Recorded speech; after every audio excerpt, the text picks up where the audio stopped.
Allah pemberi. Jadi kalau kamu juga ikut-ikutan, bukan jadi orang yang senang menerima, tapi jadi orang yang senang memberi, maka Allah Subhanahu wa taala akan alirkan kepadamu rezeki-rezeki yang bahkan dari arah-arah yang tidak disangka-sangka. Saudaraku sekalian yang saya muliakan, Hubabah Maryam pernah bilang, Halimah jangan takut ngasih. Nak, jangan takut ngasih. Allah itu seringkali ketika kamu ngasihnya banyak, Allah juga ngasihnya banyak. Ketika Allah ngelihat kamu jalur keluar duitnya itu banyak, Allah juga bakalan ngasih itu buat memenuhin jalur keluarnya uang tersebut gitu. Assalamualaikum warahmatullahi wabarakatuh.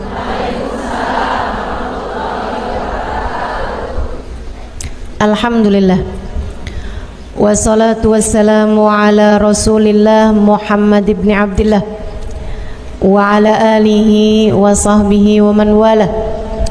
Subhanaka la ilma lana illa ma 'allamtana innaka antal alimul hakim.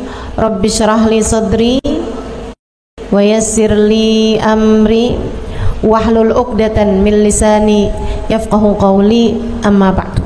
Baik, sebelum kita mulai, kita akan baca niat belajar bersama-sama. Mudah-mudahan ilmunya nanti sekali lagi jadi ilmu yang manfaat buat kita sekalian. Bismillahirrahmanirrahim. Nawaitu ta'allum wa ta'lim wan naf'a wal intifa' wal mudzakarah wat tadhkir wal ifadah wal istifadah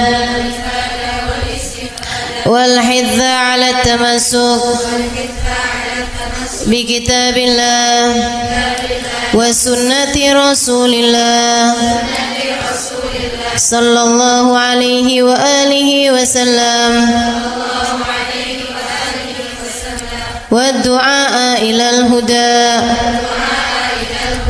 wa dilalata 'alal khair ibtigha'a mardatih wa qurbih wa thawabih wa husnil khatimah ma'al lutfi wal afiyah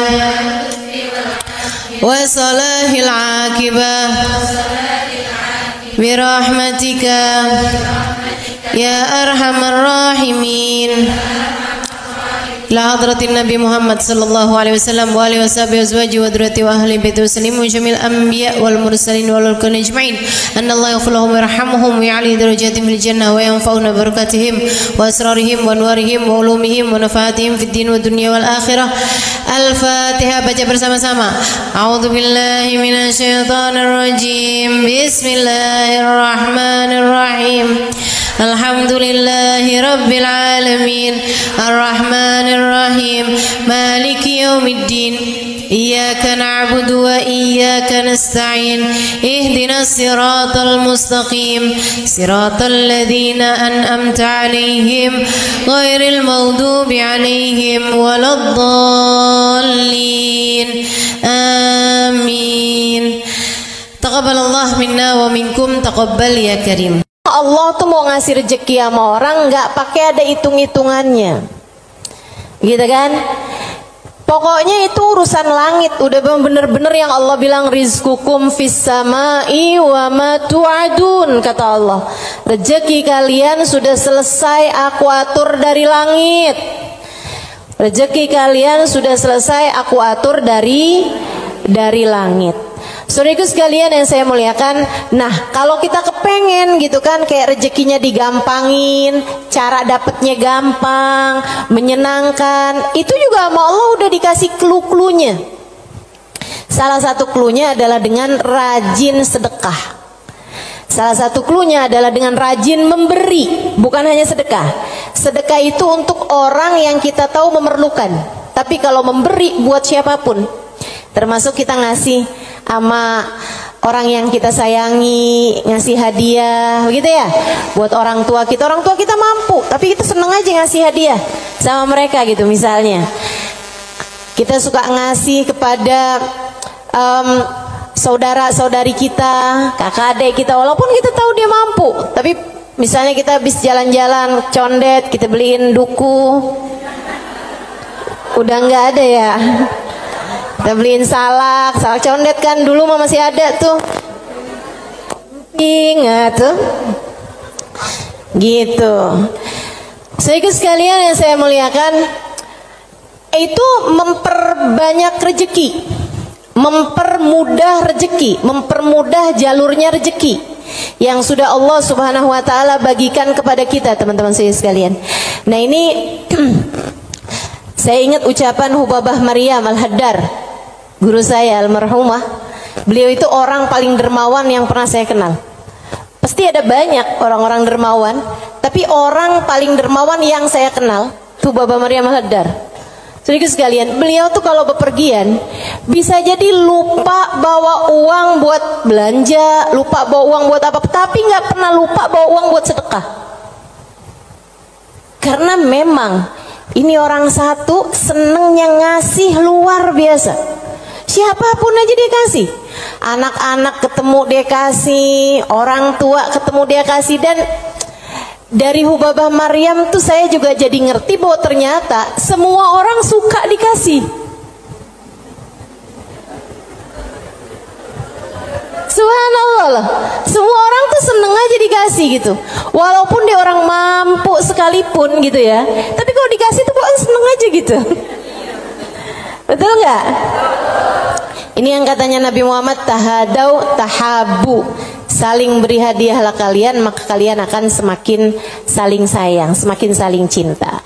Makanya para ibu mesti yang besar hati buat selalu bisa ngasih sama anak-anaknya, para istri ngasih buat suaminya, begitu kan ya, saudara ngasih buat saudaranya dan seterusnya gitu. Itu memang adalah bagian dari kita pengen cari ridha Allah SWT. Irhamukillah dengan cara memberi tersebut itu ya, ngambil sifatnya Allah SWT. Allah tuh mu'ti, Allah pemberi. Jadi kalau kamu juga ikut-ikutan, bukan jadi orang yang senang menerima, tapi jadi orang yang senang memberi, maka Allah SWT akan alirkan kepadamu rezeki-rezeki yang bahkan dari arah-arah yang tidak disangka-sangka.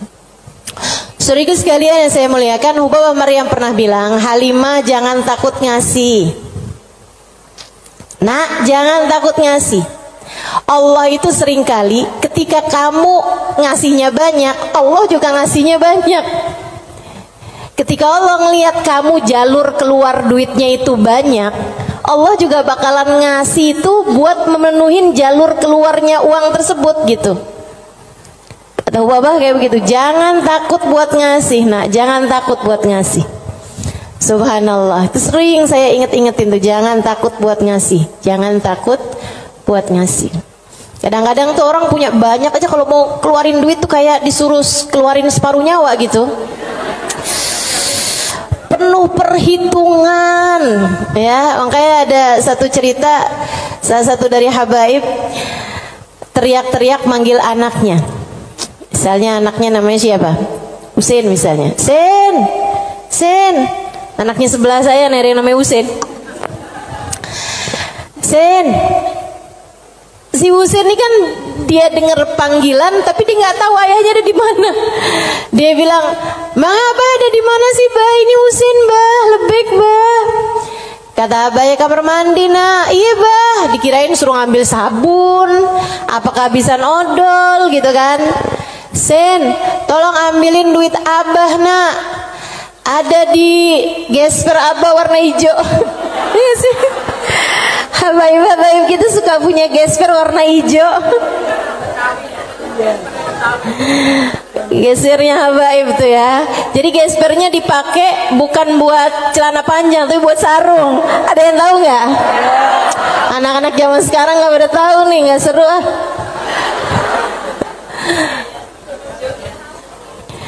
Dia bilang, ambilin duit Abah, nak. Kasihin kepada keluarga fakir miskin di jalan apa gitu, disebutin nama dia. Dikerjain sama anaknya saat itu juga, diambil uangnya kemudian diserahkan kepada keluarga yang dimaksudkan sama abahnya. Habis dia pulang, dia bilang sama abahnya, "Bah, abah kenapa sih bah, sampai repot-repot lagi di kamar mandi, bukan nunggu aja ntar keluar." Abahnya bilang, "Nak, kalau keluar setannya lain lagi." Emang sedekah tuh kalau nggak cepet-cepet dikeluarin lain lagi tuh. Coba aja kamu ngeliat orang nih, ya ampun kesian banget, mau ngasih nih kayaknya 100.000 deh misalnya gitu. Kita inget nih dompet kita ada 100 ribuan gitu kan, pas kita buka dompet, tapi banyak juga loh orang kayak gitu, 50.000 aja apa ya gitu. Kelihatan ada duit yang hijau 20 ribuan, terakhir keluarnya berapa? 5.000. Ada yang pernah begitu? Mana orangnya? Saya. Urusan sedekah luar biasa. Kalau nggak cepet-cepet dikerjain, luar biasa setannya teman-teman sekalian. Makanya mudah-mudahan Allah SWT selamatkan kita dari segala sifat pelit-pelit ini nih. Baik itu yang namanya syuh ini udah pelit yang banget pelitnya, ataupun bakhil orangnya ya. Kalau yang tadi atas syuh orangnya namanya syahih. Kalau yang kedua nih bakhil, yaitu orang yang pelit sama apa yang dia punya, ama yang jadi miliknya dia mau ngeluarinnya tuh penuh dengan perhitungan. Dan gayahnya, puncaknya orang pelit yang kayak beginian nih, puncaknya pelit adalah dia ampe berusaha untuk bisa yang wajib-wajib pun jadi nggak wajib. Gimana caranya gitu? Kayak bayar zakat gitu kan, mikir-mikir mau bayar zakat harta 2,5% dari harta kita di akhir tahun. Itu kan kalau mau dicari-cariin jalannya biar nggak keluar zakat, bisa teman-teman, bisa. Terutama nih orang-orang kayak saya nih, belajar fikih kelamaan, belajar fikihnya lama, saya tahu persis cara mengelabui hukum Islam. Tetapi teman-teman sekalian, ilmu ini walaupun saya mengetahuinya, saya tidak akan mengamalkannya buat diri saya pun juga buat orang lain. Kenapa gitu? Kamu sedang mengelabui siapa? Bukankah Allah Maha tahu segalanya? Kamu mau nih gimana caranya biar duit saya nih nggak saya zakatin? Oh, kamu begini. Misalnya gitu ya. Sekedar dirubah bentuk duitnya itu. Jadi tanah, jadi rumah, kan zakatnya setahun lagi. Bisa aja kayak begitu. Akan tetapi teman-teman saudaraku sekalian, sekali lagi ini pengelabuhan urusan dunia. Tapi kalau urusan di hadapan Allah Subhanahu wa taala, Allah tahu segalanya. Allah paham niatmu, mau deket haul, mau deket waktunya wajib mengeluarkan zakat, kamu beli tanah biar duit kamu berubah jadi tanah untuk menghindarkan kewajiban zakat. Allah paham betul urusan apa yang ada di dalam hatimu itu. Jadi janganlah sok-sokan cari-cari. Mungkin ada pendapat lain yang bikin ini jadi nggak wajib, misalnya gitu kan? Ada aja, bisa aja teman-teman saudara sekalian. Orang yang belajar fikih bertahun-tahun itu akan ngerti caranya hal-hal yang seperti itu. Tapi tentu saja kita tidak akan mengamalkannya, sebab yang kita cari bukanlah pandangan manusia, yang kita cari bukanlah hukum dunia, akan tetapi yang kita cari adalah yang di sisi Allah Subhanahu wa ta'ala. Saya jadi ingat sama Syaiban.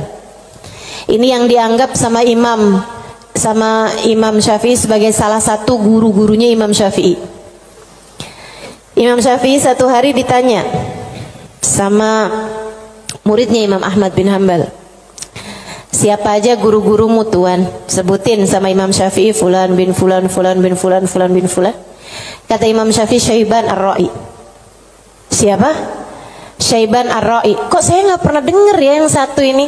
Imam Syafi'i itu orang pinter, saudaraku sekalian, sangat pinter. Nih saya ceritain kecerdasan, kepandaian Imam Syafi'i. Imam Syafi'i itu kalau mau ngafal halaman 276, 277-nya ditutup dulu. Kenapa gitu? Karena kalau saya kelihatan suka ikutan masuk juga. Kecerdasan jenis apa itu coba? Ini kayaknya udah tingkat langit ke-7 nih cerdasnya nih. Itu bisa-bisanya gitu. Saya kalau mau ngafalin halaman misalnya 276, saya baca berulang-ulang, itu pun juga masih belum apal-apal gitu kan. Besokannya lagi saya ulang lagi, besokannya lagi saya ulang lagi juga gitu. Karena kalau nggak diulang-ulang ntar kayak suka gampang lupa nggak sih? Saudaraku sekalian yang saya muliakan, ini buat ibu-ibu sih kayaknya nggak relate deh. Kita nih kadang-kadang baca surat Al-Kafirun aja bu, ujungnya nggak ke bawah-bawah. Bismillahirrahmanirrahim. Qul ya ayyuhal kafirun la a'budu ma ta'budun wa la antum a'biduna ma a'bud wa la ana a'budu ma battum wa la antum a'biduna ma a'bud wa la ana a'budu ma battum wa la antum. Mana dia nih ujungnya nggak kena-kena. Imam Syafi'i hafal Quran di usia 7 tahun seperti kita hafal surat Al-Fatihah sekarang. Kita hafal surat Al-Fatihah kan nggak kebalik-balik tuh. Apal aja biar sambil goreng, sambil apa aja yang namanya Fatihah mah nggak pernah keliru ya bu ya. Nah itu Imam Syafi'i hafal Al-Quran 30 juz kayak kita hafal surat Al-Fatihah sekarang. Disampaikan oleh guru kami Sayyidil Habib Umar bin Hafid.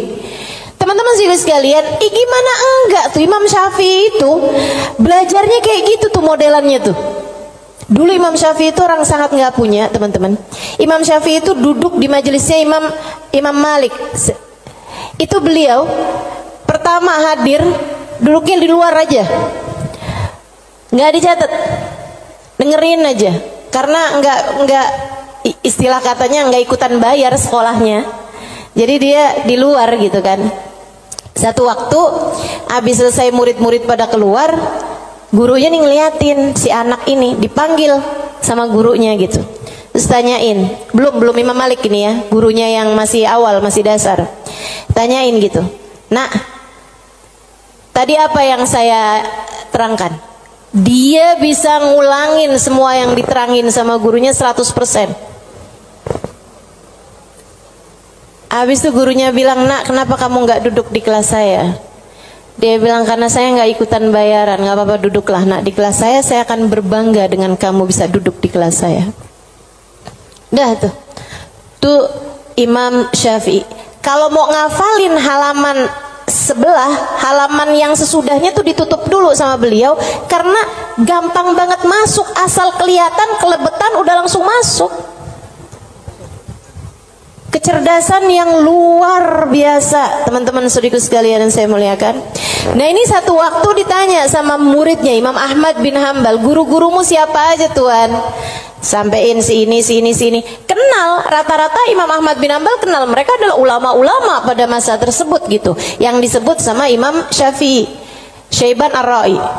Baru nggak kenal. Siapa tuh Syaiban Ar-Ra'i? Ra'i dia bilang, kata Imam Syafi'i, tukang gembala kambing.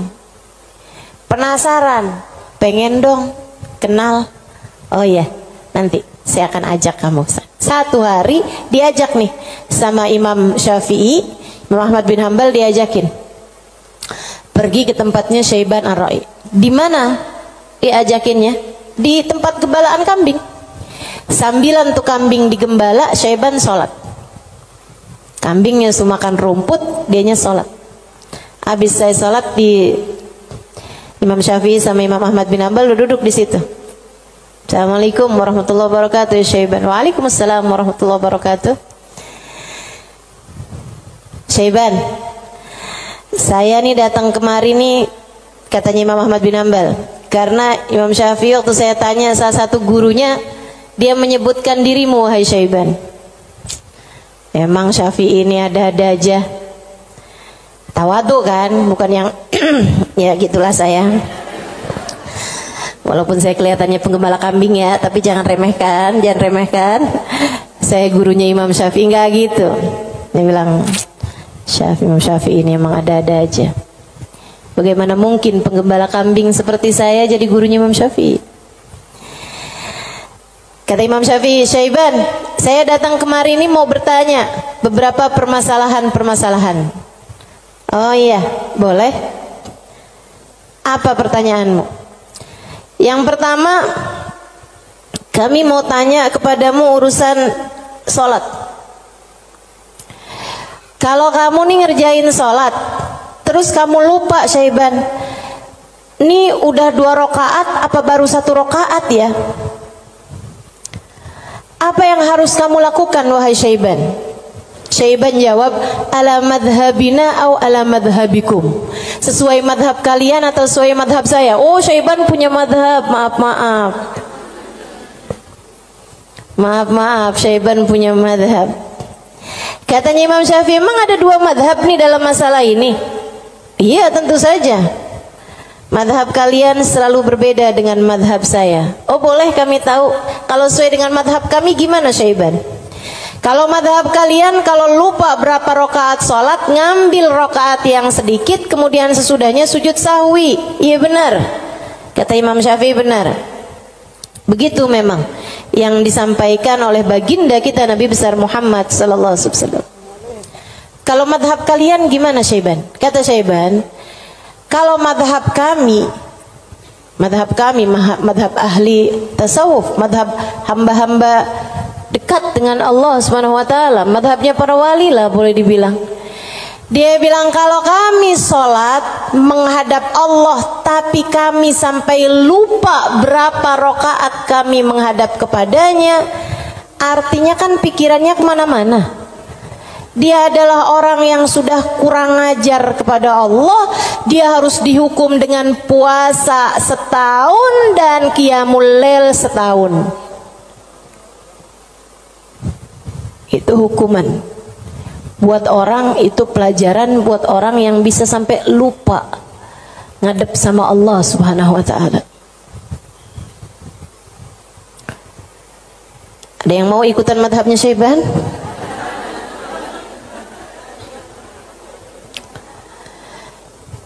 Oke.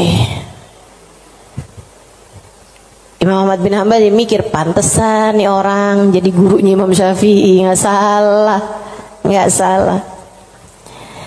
Dia bilang pertanyaan yang kedua, wahai Syaiban, ini saya mau nanya urusan zakat. Baik. Ini kan kamu kan punya banyak kambing nih Syaiban nih. Yang kamu gembalakan nih kambing-kambing mau bukan? Iya, kambing saya, kata Syaiban.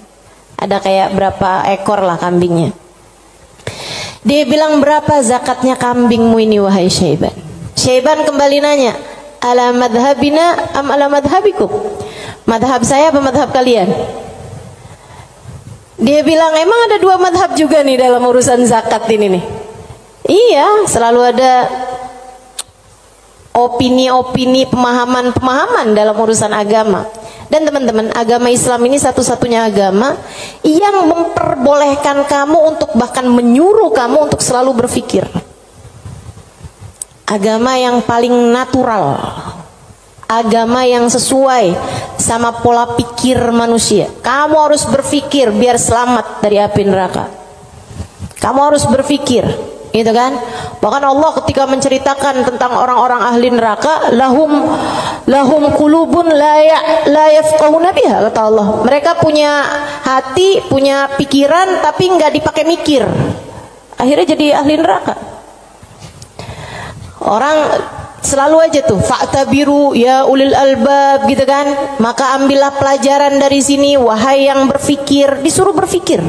Kita ini dalam Islam ini disuruh berpikir, nggak boleh kayak yang udah ini doktrinnya agama, udah ikut aja, nggak bisa. Islam ini adalah agama yang selalu memerintahkan kamu buat berpikir. Makanya Syaiban kepikiran tuh jawaban-jawaban yang tidak sesuai dengan konteks fikih, tapi tidak salah. Teman-teman, ya orang yang lupa rakaat kemudian dia merasa bahwa dirinya adalah seorang yang kurang ajar sama Allah Subhanahu wa taala karena menghadap Allah, tapi kepikirannya gelambiar kemana-mana. Kalau dia kemudian menghukum dirinya sendiri dengan puasa sepanjang tahunnya, itu tentu adalah sesuatu hal yang luar biasa tingginya gitu. Seseorang yang sudah mencapai tingkat spiritualitas yang sangat-sangat berkelas.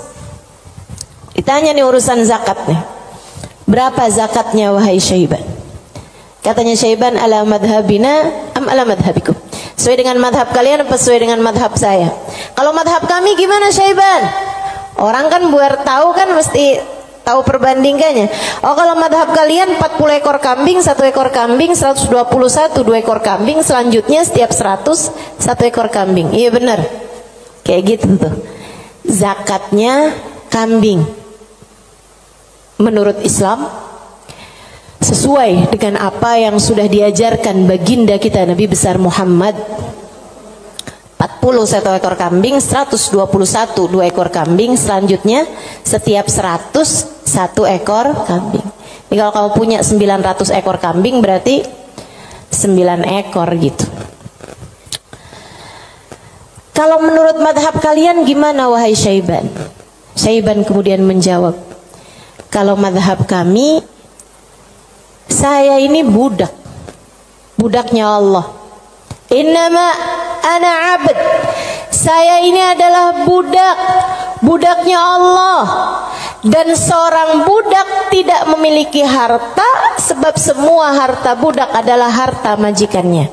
Dan itu benar, harta budak adalah harta majikannya. Jadi kambing-kambing saya ini ya udah terserah Allah aja. Kalau diperlukan saya kasih, kalau nggak diperlukan nggak saya kasih. Kalau kemudian misalnya nih punya kambing 20 gitu kan, tapi nih lagi ada orang mau ngawinin nih, perlu 3 ekor kambing, ya udah keluarin 3 ekor kambing. Saya nggak pernah merasa memiliki kambing-kambing saya. Berapapun yang diperlukan akan saya keluarkan, sebab bukan milik saya, semua hanyalah milik Tuan saya. Saya hanyalah budak, yang saya miliki adalah miliknya Tuan saya. Tuh, hamba berkelas. Makanya mereka tuh ngeluarin duit sebanyak apapun nggak pernah merasa berat. Kenapa? Ngerasanya cuma dititipin doang, nggak pernah ngerasa itu adalah milik dia gitu. Ngerasanya cuma dititipin doang. Makanya sedekahnya gede-gede teman-teman. Berjuang dengan hartanya tuh besar-besar. Dan saya ketemu orang-orang semacam itu. Punya duit berapa ya dikeluarin segitu-gitunya tuh. Itu ketemu orang-orang yang seperti itu gitu. Masya Allah, Masya Allah. Mudah-mudahan Allah angkat kepelitan dalam diri kita, insya Allah. Semoga Allah angkat sifat bukhl dalam diri kita, sifat syuh dalam diri kita ini. Amin ya rabbal alamin. Wa amma man bakhila bil infaq fi wujuhil khairat. Adapun orang-orang yang pelit dalam menafkahkan hartanya pada jalan-jalan kebaikan, wa taraikir kurubat, dan arah-arah gurubat, arah-arah ibadah. Maksudnya kalau disuruh keluarin hartanya buat yang lain misalnya gitu ya, dia ngawinin anaknya, udah jor-joran tuh. Tapi kalau giliran suruh nyumbang, itulah ya, dia punya hartanya banyak nih. Kalau misalnya duitnya itu mau dipakai buat bikinin pesta, bahkan sekedar pesta ulang tahun yang tiap tahun tuh keulang, kan itu ya, itu dia akan kerjain gitu kan. Oh, ulang tahun kek, ulang tahun perkawinan kek, ulang tahun anaknya, ulang tahun cucunya, dia keluarin hartanya gampang banget gitu. Tapi giliran bikin maulid dong, ini kan lagi bulan maulid, udah banyak kok yang bikin maulid. Ya kalau gitu nyumbang deh buat orang yang bikin maulid, udah banyak yang nyumbang buat bikin maulid gitu. Jadi kalau urusannya yang kebaikan-kebaikan gitu kan, tuh ada pondok pesantren tuh lagi susah, oh ya udah deh ntar aneh sampein deh sama orang itu tuh, orang itu kaya tuh, banyak tuh duitnya tuh.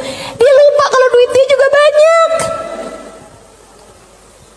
Ada orang-orang yang kalau jalan-jalan yang lain dia royal, dia biasa aja gitu, ngeluarinnya nggak berat.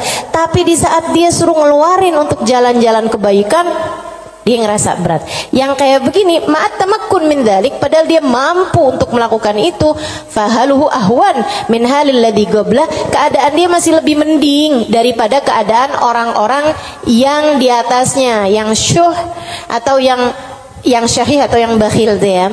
Yang atasnya itu sampai dengan yang wajib-wajib aja dia nggak mau keluarin. Kalau yang ini yang wajib sih dia keluarin sih. Yang wajib dia keluarin. Cuman kalau yang sunnah-sunnah gitu, kayak nyumbang-nyumbang, ngasih-ngasih sama orang, gitu-gitu dia tar dulu deh, duit saya juga nggak segitu banyaknya gitu kan. Ada orang nih susah-susah nih, terus dia bilang gitu, emang beneran susah anak-anak yatim gitu kan, korban bencana alam atau apa gitu, emang beneran susah. Itu juga mau ngeluarinnya kayak yang berat banget gitu. Yang kayak beginian gimana nih? Ahwan minal ladzi qabla, mendingan sih daripada yang sebelumnya. Sebutnya apa? Wa yusamma bakhilan aidan, disebut juga orang bakhil juga. Li'annahu qad adharal mal wa laqiba fi imsaki, karena dia mendahulukan harta untuk dirinya sendiri dan dia senang buat pegangin hartanya. Wa bakhila bi badlihi fi ma huwa arfa' lahu wa anfa' inda rabbih minad darajatil ula wal khairatil baqiyah fid daril akhirah. Karena dia itu kan bakhilnya itu menyalahkan sesuatu yang dia rasa lebih bermanfaat. Kalau dia disuruh nyumbang nih, kayak dia akan mikir yang daripada saya nyumbang, mendingan juga buat sekolah anak aja nih dulu. Mendingan buat ngirimin anak dulu aja, mendingan buat ini aja, mendingan buat itu aja. Kayak yang dicari-cari gitu keperluan dia itu, mendingan ganti horden aja, mendingan ganti karpet aja, mendingan ada pintu model baru, mendingan saya ganti pintu aja, mendingan saya.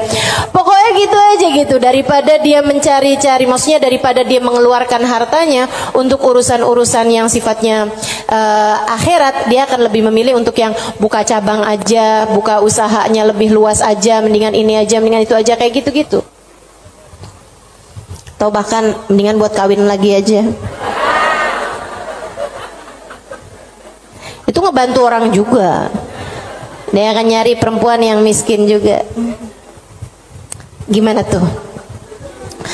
Wa madamal insan yarjah imsakul mal ala badli fi mahabillah wa maradi fa huwa ghairu khalin an syai'in minal bukhl. Dan sesiapa orang, selagi seseorang itu masih lebih mendahulukan, masih lebih mementingkan megang hartanya daripada menyerahkannya di jalan yang diridhoi Allah dan yang dicintai Allah, maka artinya orang tersebut belum kosong dari sifat pelit. Artinya dia masih punya sifat pelit dalam dirinya. Uang kamu nih antara kamu serahkan buat beli sesuatu duniawi, sama kamu serahkan buat kepentingan akhirat, kamu ringanan mana? Ya kita masih lebih ringan untuk urusan-urusan dunia kita kan, betul nggak? Atau untuk antara kamu keluarkan di jalan Allah dengan kamu tabung, kamu masih beratan mana? Ya beratan ngasih lah. Kalau buat nabung kan ya buat diri kita sendiri, itu investasi masa depan, harus kita pikirkan juga kan. Ah itu berarti kata Imam Ghazali, Imamul Haddad, Imamul Haddad yang bilang ya, bukan saya ya. Berarti dia ya memang masih pelit juga. Kamu masih pelit. Selagi antara uang kamu pakai buat tabungan sama uang kamu serahkan untuk jalan-jalan kebaikan, kamu masih memilih untuk nabung. Berarti ini kayaknya kita semua masih pelit lah ya. Udah kita sepakatin aja dah. Masih pelit semuanya, ya Allah, ya Allah. Makanya masih harus terus-terusan berdoa.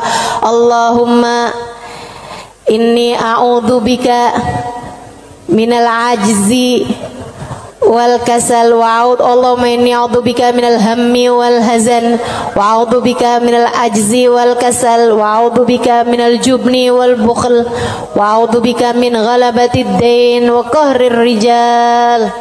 Itu masih harus terus-terusan kita baca teman-teman, tiap hari, tiap pagi kita baca doa itu. Ya Allah, beri kami hidayah untuk bisa ringan tangan dalam memberi, enggak terus-terusan pelit sama apa yang kami miliki ya Allah.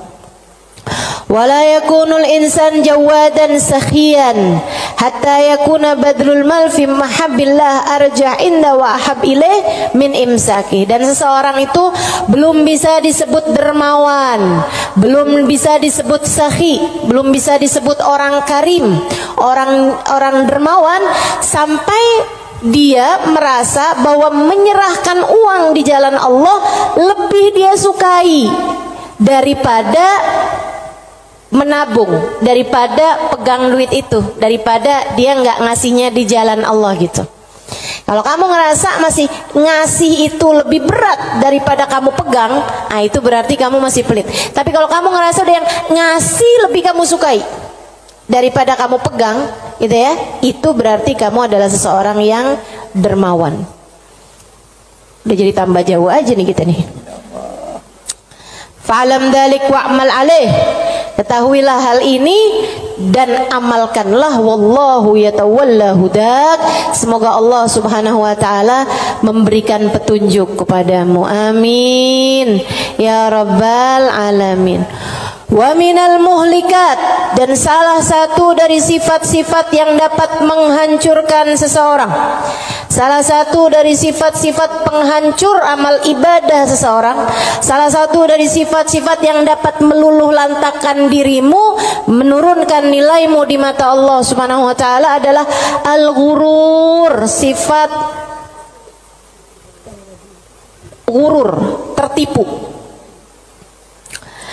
Apa tuh tertipu? Wa makna, arti tertipu adalah an yulabbisul insan ala nafsih. Dia bikin samar kepada dirinya sendiri, wa yuriyahal umur ala khilafi ma hiya alaih. Dia memperlihatkan kepada nafasnya, kepada dirinya, ala khilafi ma hiya alaih, tidak sesuai dengan fakta yang ada. Wadhalik lidu'fi basiratihi 'ala din, dan yang seperti ini adalah karena lemahnya pemahamannya, basirahnya. Basirah itu pandangan hati, lemahnya pandangan hati dia fiddin, dalam urusan agama, wa qillati ma'rifatihi bihaqaiqi, dan sedikitnya pengetahuan dia dengan hakikat-hakikatnya agama, walijahli li afatil a'mal wa mawaqaidi syaitan, dan karena yarhamukillah banyak bener sih, ada gak?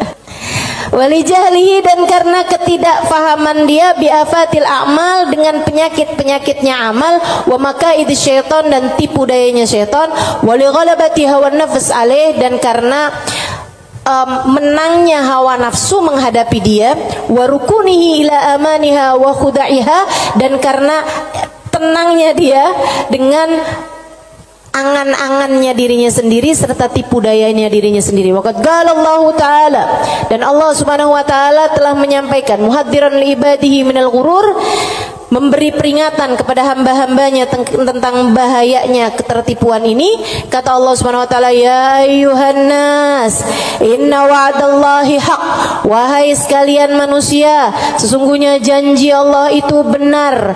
Fala taghurranakumul hayatud dunya, janganlah kehidupan dunia menipu kalian, wala taghurrannakum wala yaghurrannakum billahil ghurur, dan janganlah ghurur, tipu daya, menipu kalian dari Allah Subhanahu wa taala.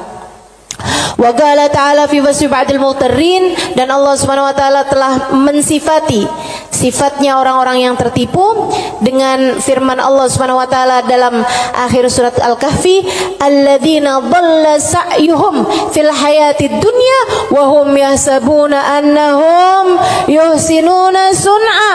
Mereka adalah orang-orang yang sesat jalan mereka di dunia, akan tetapi mereka menyangka bahwasanya mereka telah berbuat banyak kebaikan-kebaikan dunia. Banyak banget nih. Nanti Imam Ghazali, Imam Al-Haddad akan menerangkan tentang mereka-mereka ini. Wa qala ta'ala, dan Allah Subhanahu wa taala juga menyampaikan, walakinnakum fatantum anfusakum wa tarabbastum wartabtum wa gharratkumul amani hatta jaa amrullah wa gharrakum billahil ghurur. Ini ayat sebelumnya sangat indah sekali nih teman-teman. Sebentar saya akan bukakan. Kata Allah Subhanahu wa taala, walakinnakum fatantum anfusakum, akan tetapi kalian telah menipu diri-diri kalian sendiri, wa tarabbastum, dan kalian menunda-nunda, wartabtum, dan kalian merasa ragu, wa gharratkumul amani, dan kalian tertipu dengan angan-angan kalian sendiri, hatta jaa amrullah, sampai datang ajal menjemput kalian, wa gharrakum billahil gharur, dan kalian telah tertipu, dan tipu daya telah menipu kalian dari Allah Subhanahu wa taala. Al-Hadid ayat 14. Al-Hadid ayat 14.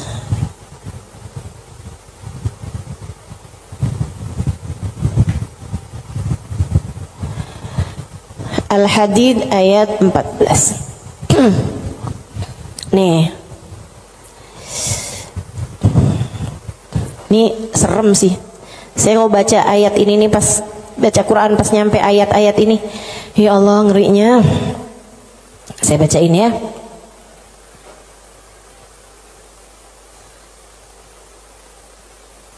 Dari mana ya enaknya nih ya? Dari ayat 11 deh. Al-Hadid dari ayat 11. A'udzu billahi minasyaitonir rajim. Man dzalladzi yuqridullaha qardan hasana fayudha'ifahu lahu wa lahu ajrun karim. Kata Allah, siapa di antara kalian yang mau menghutangi Allah? Ini Allah nih dari taunya orang-orang tuh ama hartanya tuh medit banget, pelit banget, sampai Allah bilang, kamu di saat sedekah, kamu nggak lagi ngasih buat orang, kamu lagi ngasih hutangan kepadaku, kata Allah. Kamu lagi ngasih tuh, kamu lagi ngasih hutang sama aku, kata Allah. Man dzalladzi yuqridullaha qardan hasana, siapa yang menghutangi Allah dengan hutangan yang bagus. Hutangan yang bagus tuh ada orang miskin dikasih. Ya, ada orang yang kepengen sekolah, nggak mampu sekolah, kamu sekolahkan. Ada janda-janda yang kepengen usaha, nggak punya modal, kamu modalin, gitu kan?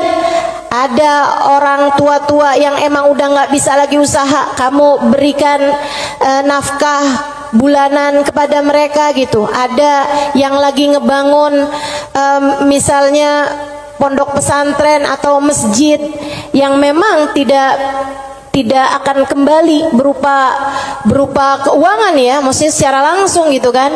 Nah itu semuanya ini disebut sebagai jalan-jalan kebaikan. Allah menyebutnya sebagai qardhan hasanah, hutangan kepada Allah.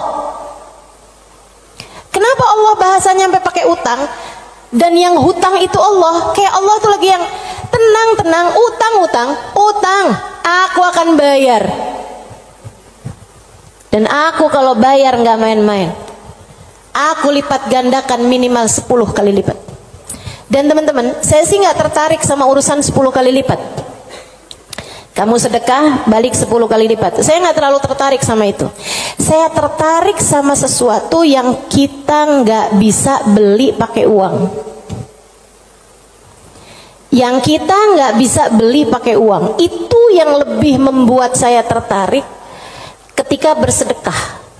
Maksudnya gini nih, kalau misalnya kayak kalau kamu ngasih 100.000, Allah bakal gantikan dengan 1 juta, 10 kali lipat kan? Saya nggak terlalu tertarik sama yang begituan. Saya lebih tertarik kalau kamu kasih 100.000, Allah akan berikan kepadamu Halimah sesuatu hal yang bahkan kamu nggak bisa belinya dengan uang. Dan itu nyata teman-teman. Kamu nggak bisa beli kesolehan anakmu. Mau beli di mana? Mau beli di mana? Kamu pergi cari apapun, kamu nggak bisa beli kesolehan anakmu. Kayak apa rasanya kamu bangun di waktu malam, terus kamu lihat, kok kamar anak saya nih lampunya masih nggak gelap semuanya ya. Biasanya kalau tidur dia gelap semua. Kamu buka pelan-pelan kamar anakmu, karena memang kamu udah bilang sama anakmu untuk kalau tidur jangan dikunci misalnya gitu. Kamu buka kamar anakmu dan di sanalah kamu lihat di jam 2 malam, jam 3 malam dia sedang bersimpuh di atas sajadahnya. Kamu bisa beli di mana hal kayak begituan? Saudariku sekalian yang saya muliakan, kamu punya anak-anak hatinya baik-baik. Bahkan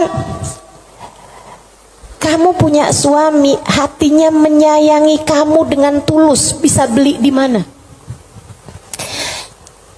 Kamu memutuskan untuk pakai skincare, pasang filler, kamu udah sulam alis, sulam bibir, kamu bahkan mungkin oplas, nambahin tingginya hidung, belum tentu bikin hati suamimu sayang padamu, betul?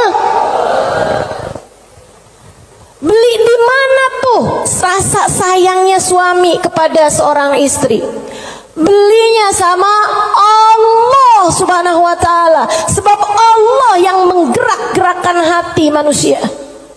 Saudaraku sekalian yang saya muliakan, Allah tuh kalau kamu kasih hutangan sama Allah Subhanahu wa ta'ala, kamu sedekahkan hartamu di jalan Allah Subhanahu wa ta'ala, Allah bisa bayar kamu dengan hal-hal yang gak bisa kamu beli pakai uang.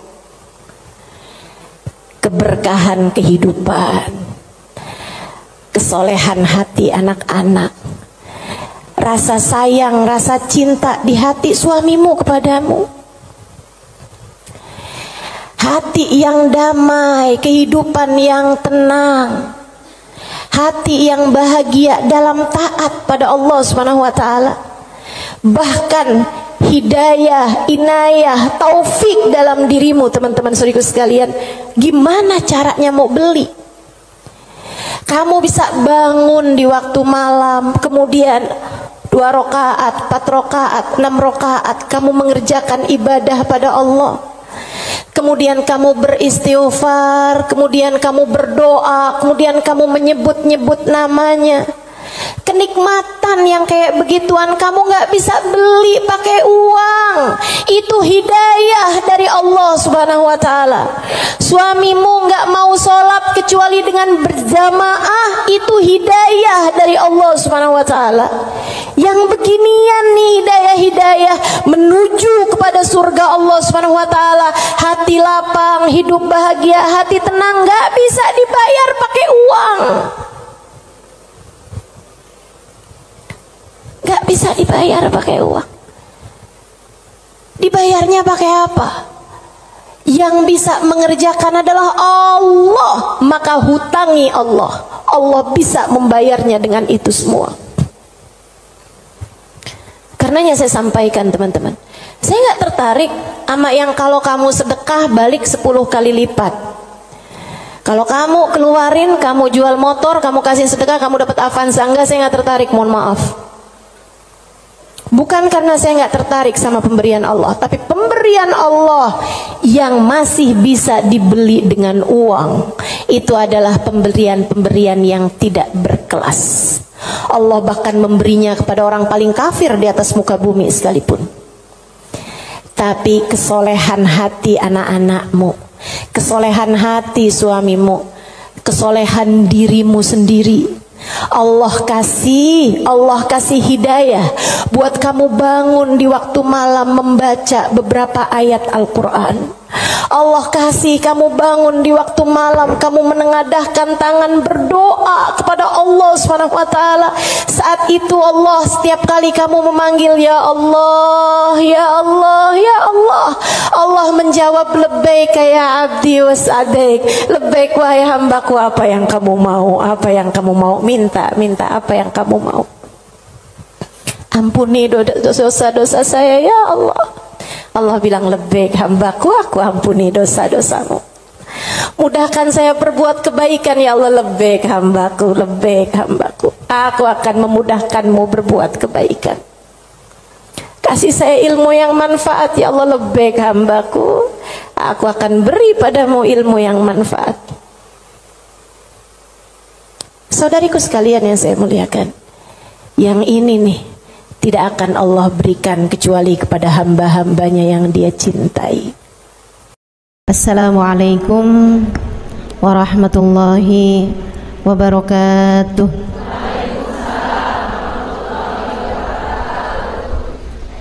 Alhamdulillah, wassalatu wassalamu ala Rasulillah Muhammad ibn Abdillah wa ala alihi wa sahbihi wa man wala.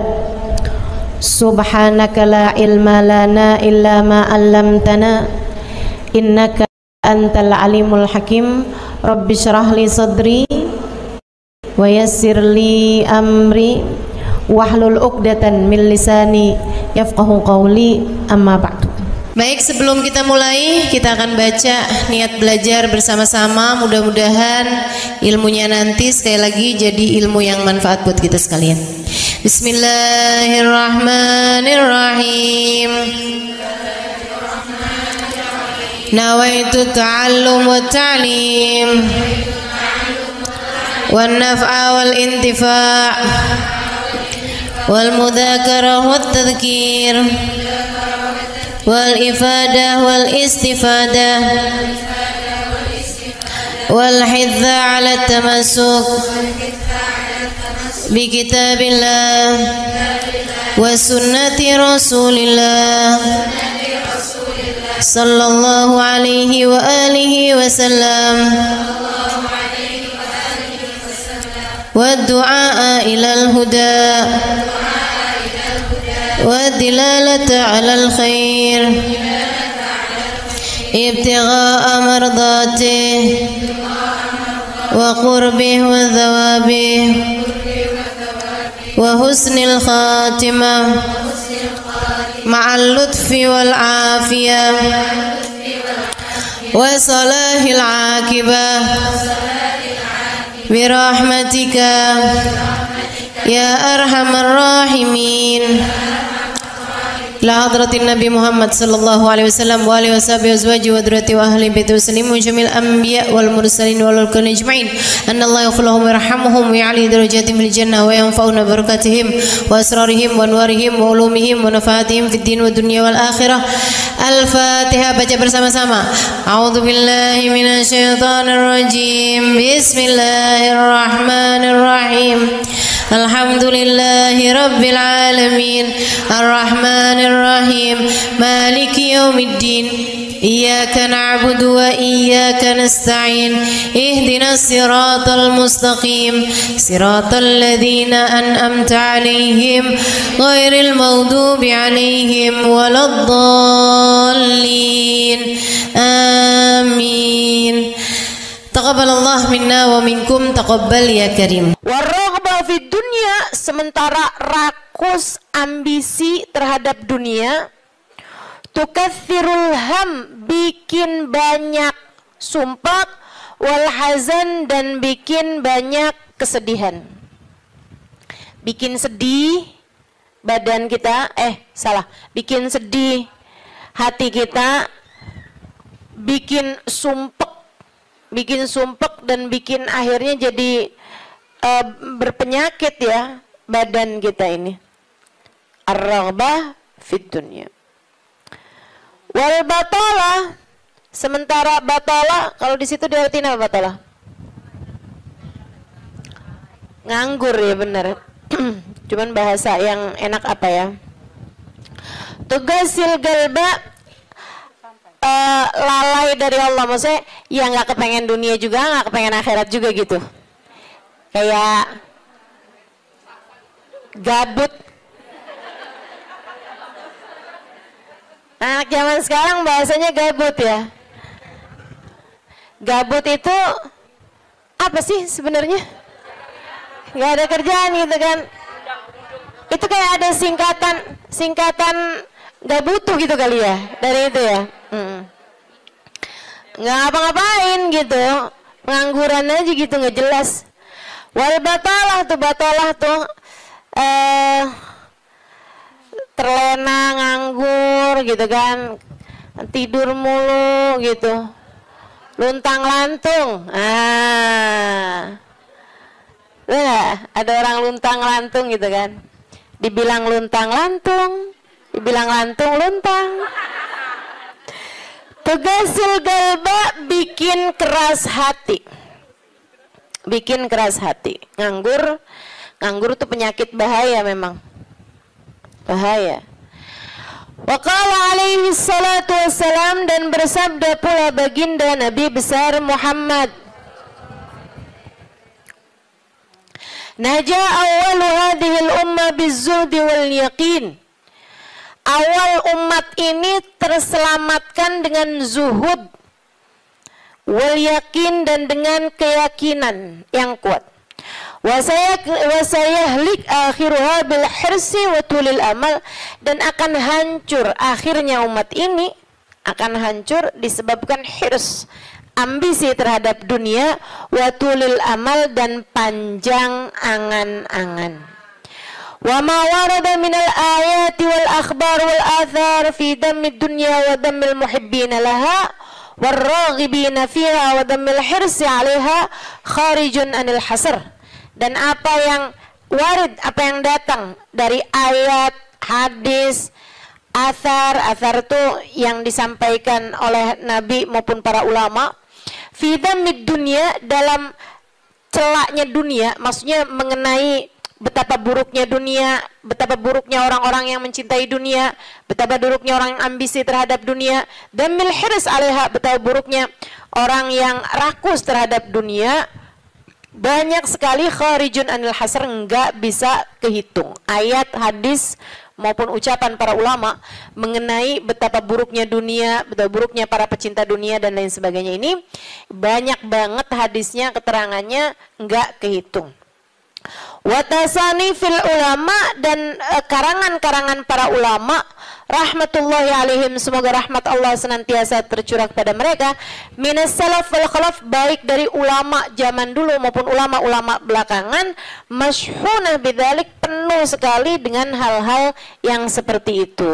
Kayak Imam Ghazali gitu kan, nulis dalam kitabnya baik Ihya Ulumuddin ataupun kitab yang terakhirnya beliau itu namanya Minhajul Abidin dan lain sebagainya, itu banyak banget mengenai hal-hal yang seperti ini gitu. Betapa pentingnya kita untuk zuhud terhadap urusan dunia. Tsumma inad dunya ibaratun wallahu a'lam bisa sampai situ ya. Nabi Muhammad alaihissalam mengatakan, az-zahada fid dunya tuyrayyihul qalba wal badan. Zuhud dunia nih. Apa tuh zuhud? Zuhud itu teman-teman tidak mengharapkan kesenangan dunia dari Allah sekalipun ya, enggak minta gitu, enggak seneng gitu sama kesenangan dunia dari Allah. Itu namanya zuhud akhirat.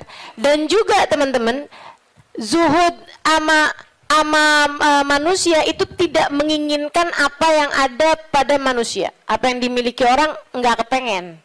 Itu kan, itu namanya zuhud fima fi aidin nas. Ini disampaikan Nabi Muhammad dalam hadisnya, izhad fid dunya yuhibbukallah, wazhad fima fi aidin nas yuhibbukan nas. Kata Nabi Muhammad alaihissalam, zuhudlah kamu dari dunia. Zuhud tuh enggak seneng, enggak ambisi, enggak fokus kepada kesenangan dunia maupun pencapaian dunia. Hati-hati, tipis teman-teman bedanya, gitu kan? Pencapaian dunia, saudara sekalian, kayak gini loh, banyak followers, majelisnya jadi rame, itu tipis tuh antara kamu kepengen akhirat sama kamu kepengen dunia. Buat siapanya? Bukan buat yang hadir. Saya rasa kalau yang hadir mudah-mudahan baik gitu kan. Tipisnya itu buat pelaku-pelaku dakwah, baik yang rumahnya buka buat majelis atau dia buka majelis, atau yang ngajarnya nih gitu. Karena kalau tujuannya senengnya itu adalah urusan-urusan dunia, tuh tipis banget setan nantinya tuh bisa masuk dari arah situ. Dari arah situ masuknya. Izhad fid dunia, kata Allah SWT. Makanya dari tipisnya nih yang saya sebut tadi itu ya, kayak keinginan kamu tuh dunia apa akhirat, keinginan kamu tuh pujian manusia atau pujian Allah. Itu sampai-sampai banyak dari para wali-walinya Allah Subhanahu wa taala meninggalkan kemasyhuran dunia karena khawatir sama hatinya. Banyak saudaraku sekalian. Sampai ada di antara para wali itu yang sampai berpura-pura nyuri, sampai dikejar orang gitu kan. Kenapa dikejar orang? Karena yang dia curi adalah bajunya seorang perempuan yang lagi mandi. Ada orang lagi mandi, wali loh yang ngerjain. Untung belum zaman viral internet ya. Ini kalau zaman viral internet kayak apaan tuh, orang ngejudge dia tuh kan, udah nganggepnya udah hancur banget dah gitu. Tapi memang itu yang dicari sama beliau. Yang dicari sama beliau adalah menghindar dari kepopuleran, menghindar dari apa yang orang-orang cari dari kemuliaan dunia, karena khawatir hatinya terselip rasa keinginan untuk dianggap mulia di dunia menghancurkan kemuliaannya di akhirat. Serem bener buat orang-orang kayak saya yang sama Allah dikasih pegang mic di depan, ya kan? Teman-teman saya sekalian, nggak gampang.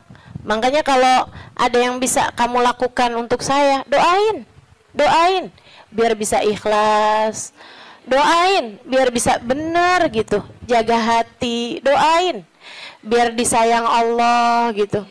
Kesian nih, begitu udah masuk nih setan, teman-teman saya sekalian, setan tuh ya datang ke pedagang beda. Datang ke orang awam beda, datang ke ulama beda lagi. Waduh, yang datang ke ulama nih setannya juga ulama. Setannya juga kelas profesional, gitu kan? Jadi nggak ecek-ecek gitu loh. Setannya juga setan-setan berkelas, teman-teman saya sekalian. Nah itu kan yang belum tentu selamat gitu, belum tentu selamat. Masya Allah. Ada tuh zamannya Imam siapa ya, ada Imam Ghazali cerita dalam Ihya-nya. Kita suka ketawa-ketawa tuh dengerin cerita Imam, maksudnya kalau baca ceritanya Imam Ghazali yang begitu-begituan. Kata Imam Ghazali dalam Ihya-nya tuh, ada orang atau di Minhaj ya, wallahu a'lam, pokoknya salah satu kitabnya Imam Ghazali lah. Imam Ghazali cerita, ada orang dia itu ulama, teman-teman. Cuman ulamanya itu masih suka yang ya gitulah, masih ada kesenangan dunianya. Senang sama popularitas, senang sama dimuliain orang, senang sama ini sama itu. Ada satu ulama khomul. Ulama yang lain nih, ulama yang nggak seneng namanya terkenal, nggak seneng, dia nggak seneng sama urusan begituan, urusannya antara dia sama Allah, tapi ilmunya luar biasa. Ulama yang kedua nih, ini ulama yang pertama nih saya nggak inget namanya gitu ya, dua-duanya nih saya nggak inget namanya. Nah ulama yang pertama nih dia lagi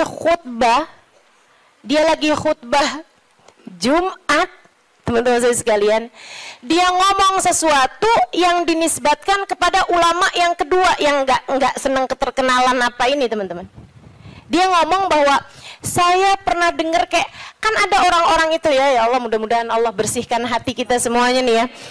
Ada orang-orang yang kalau cerita sama orang lain, bahkan di mic sekalipun, senang menunjukkan kedekatannya sama ulama yang lain atau sama orang-orang yang berilmu, guru-guru apa segala macam gitu kan ya. Yang tujuannya adalah biar orang tahu nih, gua deket sama si ini, gua deket sama si itu. Paham maksud saya? Mudah-mudahan Allah selamatkan hati saya, mudah-mudahan Allah selamatkan hati kita semua. Sehingga sekalian, dia bilang tentang ulama B nih. Dia bilang, saya pernah dengar syekh ini mengatakan gitu kan. Syekh itunya hadir di majelis tersebut. Ya. Dan yang diomongin sama Syekh A ini tentang Syekh B itu nggak pernah diomongin sama Syekh B-nya.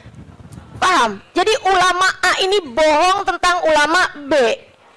Bohongnya di khutbah Jumat cuman untuk menunjukkan betapa dekatnya dia sama ulama B tersebut itu. Dia ngomong kayak begitu, sehingga sekalian, tahu apa yang dikerjain sama ulama B?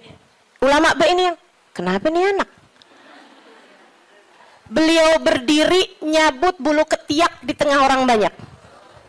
Beliau berdiri nih. Beliau berdiri kemudian nyabut bulu ketiak. Heh, Syekh, kurang ajar kamu. Ini waktunya khutbah. Saya nggak pasti itu khutbah Jumat atau khutbah yang lain nih ya.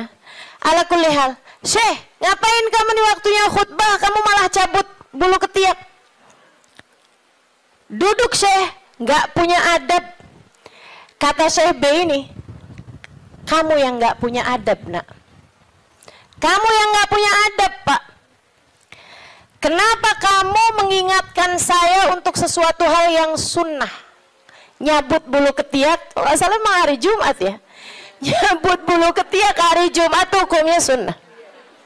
Ala sunnah. Walimada astahi, dia bilang. Kenapa saya mesti malu? Kamu nggak punya malu apa depan orang-orang kamu nyabut bulu ketiak? Bulu ketiak itu kan buat laki-laki sama laki-laki nggak aurat. Sesama perempuan aja nggak aurat. Bulu ketiak ya, maaf ya. Teman-teman sekalian, beliau bilang walimada astahi. Kenapa saya mesti malu? Ana ala haq wa anta alal batil. Saya mengerjakan barang hak, kamu mengerjakan barang batil. Dia bilang saya mengerjakan barang hak, nyabut bulu ketiak sunnah hari Jumat. Dia bilang kamu ala batil. Karena kamu menceritakan tentang saya sesuatu yang tidak pernah saya katakan. Saya Syekh Fulan min Fulan, sebutin nama dia namanya. Ya Allah, merah padam mukanya. Seram teman-teman, seram. Ya gitulah. Kadang-kadang tuh sampai tipis banget keinginan dakwah atau keinginan pamer. Tipis. Setannya tuh ngebisikin sampai kayak suara semut. Katanya Nabi Muhammad alaihi salatu wassalam, "Ar-riya yadhubbu ala ummati kadzabibin naml." Riya itu bersuara di hati umat saya kayak suaranya semut. Nyaris enggak kedengeran. Enggak kedengeran suaranya. Antara kamu seneng agama Allah jadi tinggi atau kamu seneng nama kamu jadi tinggi. Tipis. Segaris, bahkan lebih tipis daripada kulit bawang, teman-teman. Oke, mesti terus minta perlindungan sama Allah. Ya Allah, ya Allah. Ya Allah, ya Allah. Bimbing terus ya Allah, ya Allah, ya Allah. Gitu. Mudah-mudahan Allah karuniakan keikhlasan bagi kita sekalian insyaallah. Sebab yang namanya pencapaian akhirat teman-teman. Dan pencapaian akhirat kita nggak pernah tahu. Pencapaian akhirat tuh kita nggak pernah tahu. Taunya kapan? Ntar di akhirat. Namanya juga pencapaian akhirat. Taunya entar di akhirat. Saat kamu berhasil menghadap Nabi Muhammad. Saat namamu menjadi seseorang yang dikenal oleh Nabi Muhammad. Kalau mau bangga tar di sana. Kalau mau bangga ntar di sana. Saat kamu bisa melewati jembatan Sirat secepat kilat. Saat kamu bisa selamat masuk surga Allah Subhanahu wa taala. Saat kamu bisa digiring di belakang bagindamu Nabi besar Muhammad. Mau membusungkan dada saat itulah silahkan. Mau ngerasa diri sesiapa saat itulah silahkan. mau menganggap diri berhasil mencapai kemuliaan, saat itulah silahkan. Mau menganggap diri mencapai pencapaian dalam dakwah, saat itulah silahkan. Silahkan. Mau menganggap diri soleha, saat itulah silahkan. Jika sampai namamu dipanggil oleh Nabi Muhammad, jika sampai kamu diperkenankan bersalaman dengan Nabi Muhammad, jika sampai Nabi Muhammad berkata raditu biki, aku ridho kepadamu, saat itulah silakan melayang-layang teman-teman. Sebelum itu terjadi, kamu masih antara-antara. Kamu masih ada di tepi jurang. Selagi itu belum terjadi, kamu masih ada di persimpangan jalan antara dinaikkan kepada Allah atau dihancurkan oleh Allah Ta'ala. Kita nggak pernah tahu. Kita nggak pernah tahu. Makanya selalu minta sama Allah, ya Allah, karuniakan keikhlasan agar ngerti melakukan sesuatu hanya untukmu, ya Allah. Karuniakan keikhlasan, mengajar karenamu, belajar karenamu, buka majelis karenamu, hadir majelis karenamu, nyumbang majelis karenamu. Karuniakan keikhlasan, ya Allah. Sholat karenamu, sedekah karenamu, bantu orang karenamu. Begitu enggak lillah, dilepeh sama Allah, teman-teman, jadi apa? Enggak jadi apa-apa. Mau ribuan jamaah, mau kayak gimana yang terjadi juga, kalau dilepeh sama Allah jadi apa? Ditolak sama Allah, mau apa kamu? Mudah-mudahan Allah karuniakan keikhlasan.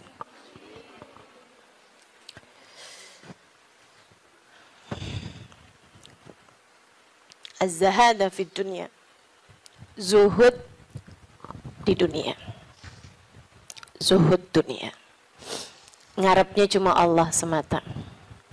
Izhad fid dunya, yuhibbukallah. Kalau Allah lihat hatimu nggak punya ketertarikan sama dunia, Allah cinta padamu. Gitu kata Nabi Muhammad. Hah? Hati kamu masih ngarep dunia nggak nih? Hati kamu masih ngarep harta, pandangan orang, jabatan, kemuliaan di mata manusia? Kamu masih fokus ke sana apa enggak gitu? Hati kamu masih fokus ke sana, jangan salahkan siapa-siapa. Kalau Allah pun juga belum fokus mengaruniakan rahmatnya kepadamu. Sebab aturannya jelas, kata Nabi Muhammad, izhad fid dunya yuhibbukallah.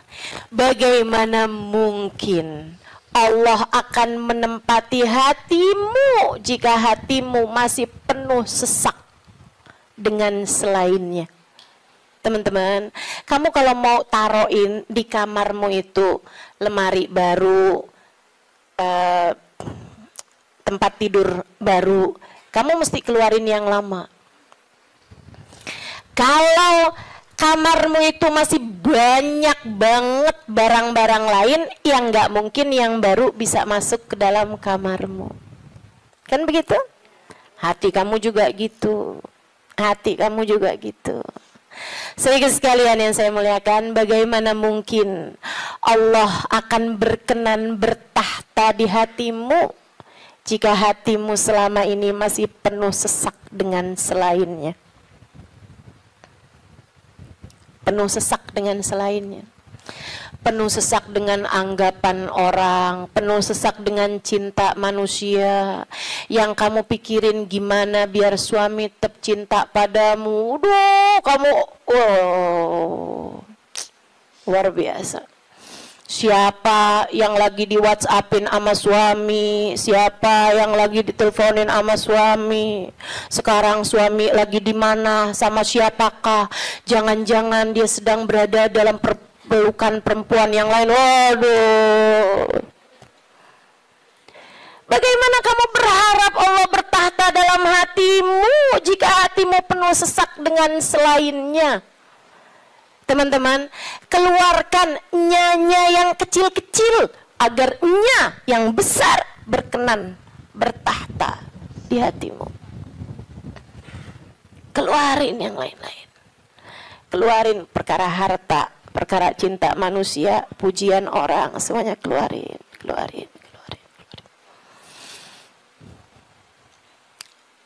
Jangan selalu nanya apa yang saya inginkan, apa yang saya ingin kerjakan. Tapi selalu bertanya, apa yang Allah inginkan, apa yang Allah mau saya kerjain.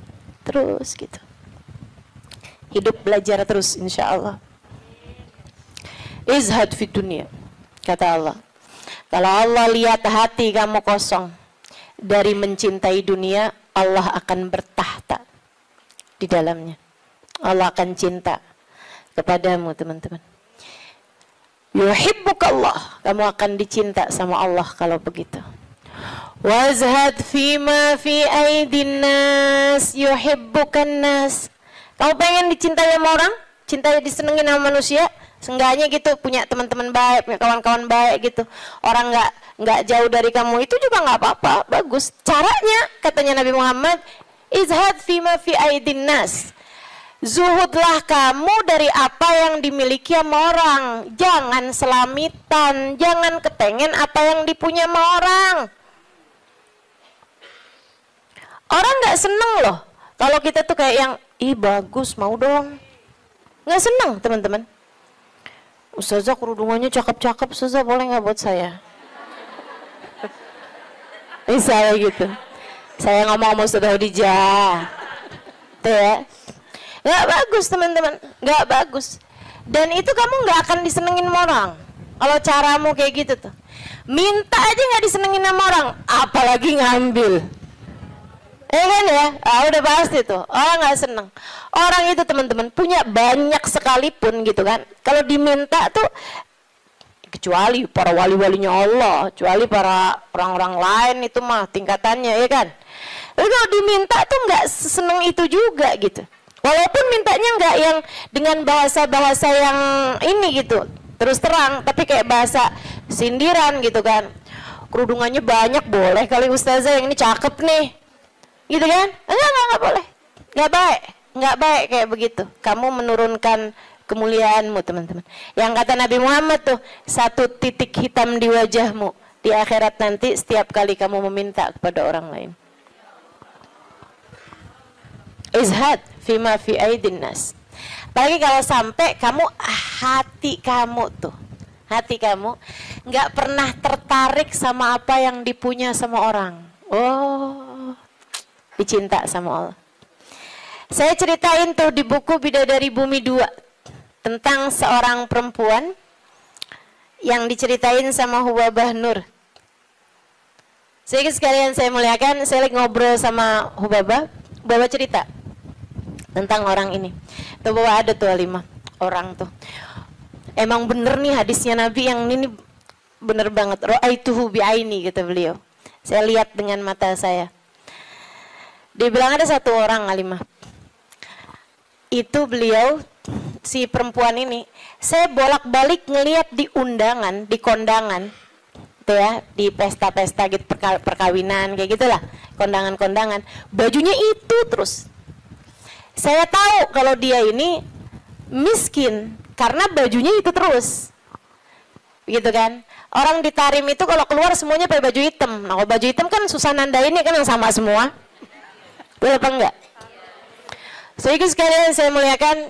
Makanya saya suka heran gitu, Ustazah Halimah nih fashionable, apa namanya? Bener nggak ngomongnya? Lagi mana? Apa tadi?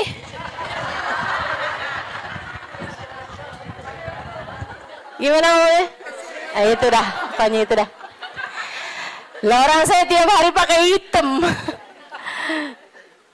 Begitu ya.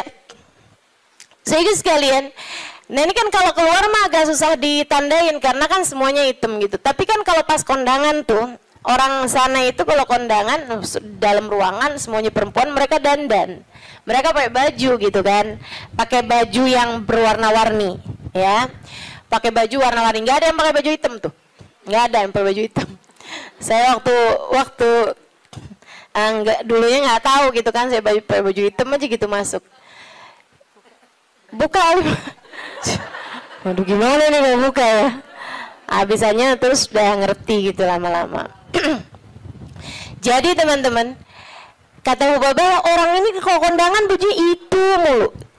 Akhirnya saya punya niat, kalau nanti saya keluarin baju, saya panggil tuh orang.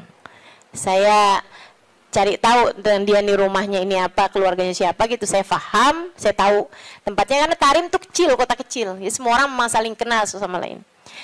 Akhirnya dia bilang, kata Hubabah, waktu saya datang baju-baju yang baru-baru, ada orang ngasih ini apa segala macam, yang lama-lama saya keluarin. Hubabah tuh begitu teman-teman. Ngajarin kepada kita jangan sampai yang, aduh penuh banget, kamu masuknya iya, keluarnya kagak gitu kan. Ada yang masuk, ada yang keluar. Akhirnya mau Hubabah baju-baju yang lama-lama tuh dikeluarin, bagus-bagus tentu aja ya, dan semua orang juga seneng dapat bajunya Hubabah gitu kan. Jangan terus minta, jadi kepikir nih berangkat ke Tarim mau minta baju mau Hubabah. Tentu berkah kan ya, tentu berkah, tapi ya sekali lagi jangan minta. Subhanallah teman-teman, kalau nggak minta tuh, kalau mintanya mau ntar kasih. Jadi kepikir ya, mau minta sama Allah, nggak usah yang gitu-gitu juga. Mau minta sama Allah tuh pahala aja, udah pasti enak. Teman-teman sih sekalian, akhirnya Hubabah itu ngeluarin baju-baju beliau, ada setumpuk lah gitu. Beliau panggil tuh orang perempuan itu, panggil sama Hubabah. Dia seneng banget dan memang miskin banget teman-teman. Bajunya cuma itu aja, buat kondangan itu, buat keluar itu, buat sholat itu gitu. Dia cuma segitu itu bajunya gitu. Baju sholat kayak mau kena gitu, ya. 2, kalau 1 dicuci kan ada gantinya gitu. Terus baju keluar dia gitu, baju hitam 1, terus baju hari-harinya dia kayak daster gitu buat di rumah, 2 potong 2 biji gitu, tuh 1-nya lagi baju buat kondangan. Udah gitu aja, simple hidupnya. Sehingga sekalian dipanggil tuh perempuan sama Hubabah. Kata Hubabah, saya habis ngeluarin baju-baju nih, silahkan kamu pilih yang mana yang kamu mau, sisanya tolong bagiin, kamu yang bagiin gitu, sama siapa yang kamu mau deh gitu. Di depan Hubabah nih, majelis nih, dia bilang, oh gitu Hubabah, Masya Allah Hubabah, Masya Allah, mudah-mudahan Allah berkahi Hubabah, mudah-mudahan doain panjang lebar gitu. Saya pikir orang alhamdulillah ya, saya memberi kepada orang yang tepat nih gitu. Orangnya seseneng itu gitu dikasih baju. Makasih Hubabah, makasih. Mudah-mudahan Allah tambahin Hubabah, mudah-mudahan doa apanya. Habis itu dia ambil 1. Wah, ini cocok nih buat ponakan saya nih. Kata, wah, ini cocok nih buat teman saya sih itu. Kata lagi, wah, cocok nih buat adik saya nih, ini cocok nih buat tangga saya, ini cocok. Sampai habis semuanya, nggak ada satupun yang buat dia. Kata Hubabah, begitu semuanya buat orang lain tanpa ada satupun yang buat orang tersebut, ya Allah, 5 saat itulah saya jatuh cinta padanya. Bener banget yang Nabi Muhammad bilang, izhad fima fi aidin nas yuhibbukan nas. Ketika kamu tidak tertarik sama apa yang dipunya sama manusia lain, sama orang lain, justru manusia akan cinta padamu. Manusia ini memang unik. Allah tuh seneng kalau ada orang seneng sama apa yang dimiliki sama Allah, Allah seneng. Allah tuh diminta seneng. Allah itu kalau ada orang tertarik sama apa yang ada pada Allah, surga, gitu kan? Itu kan yang Allah janji-janjikan kan. Allah tuh kalau melihat orang tertarik ke surga, tertarik sama hisab yang mudah, tertarik ke perjumpaan dengan Allah, Allah malah senang teman-teman. Manusia nih justru kebalik. Manusia tuh kalau ada orang tertarik sama apa yang dia punya, malah nggak demen. Terutama perempuan, kalau ada orang tertarik sama suaminya, dia nggak demen banget tuh.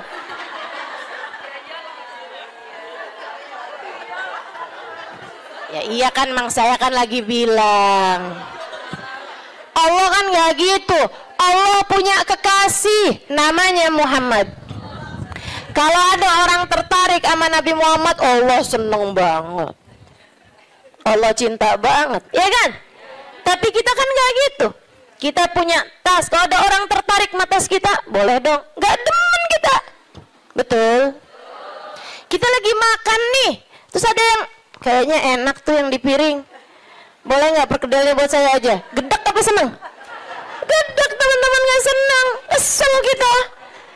Gitu, emang manusia tuh kayak gitu. Sama apa yang dia punya, orang lain tertarik, dia nggak seneng. Dia nggak seneng. So itu sekalian yang saya muliakan. Katanya Ubabah, begitu dia tidak tertarik sama apa yang saya punya, bahkan sama sesuatu yang udah saya bagiin, udah saya kasih sama dia, dia nggak tertarik terhadap dunia, saya jatuh cinta sama dia. Masya Allah. Saya langsung masuk lagi ke kamar, saya ambil baju yang saya sayangi, yang saya sukai, saya lipat bagus-bagus, saya kasihin sama dia, saya bilang yang ini untuk kamu, saya minta tolong sama kamu, pakailah baju ini buat kamu, saya nyari berkah dari kamu. Saya pengen dapat berkah kamu, tolong pakailah baju saya ini untuk kamu. Ubabahnya sampai tolong-tolong sama dia. Masya Allah. Tuh saudariku sekalian, orang tuh bisa mulia kayak gitu tuh. Jadi yang memuliakanmu tuh bukan harta.